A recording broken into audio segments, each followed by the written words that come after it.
To upgrade Rocket Money bill negotiation, start by logging into your Rocket Money account and navigating to the Bill Negotiation tab. Here you will see a list of all your bills that are currently being negotiated, as well as those that are available for negotiation. Begin by selecting the bill you want to upgrade, and then click on the Upgrade option. You will be taken to a new page where you can view the details of the bill, including the current negotiated rate and the upgrade options available.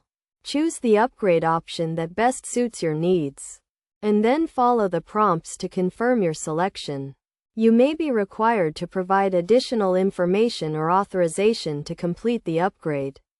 It is essential to carefully review the terms and conditions of the upgrade before confirming, as this will help you understand any changes to your bill, including the new rate and any additional fees.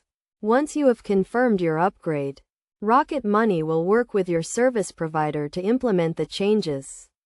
You will receive a notification when the upgrade is complete, and you can then review your updated bill to ensure everything is correct. Best practices for upgrading Rocket Money bill negotiation include regularly reviewing your bills to ensure you are getting the best rate, and being aware of any changes to your service provider's pricing or plans. By following these steps, you can easily upgrade your Rocket Money bill negotiation and ensure you are getting the best possible rate on your bills. Remember to always carefully review the terms and conditions of any upgrade before confirming, and to regularly review your bills to ensure you are getting the best rate.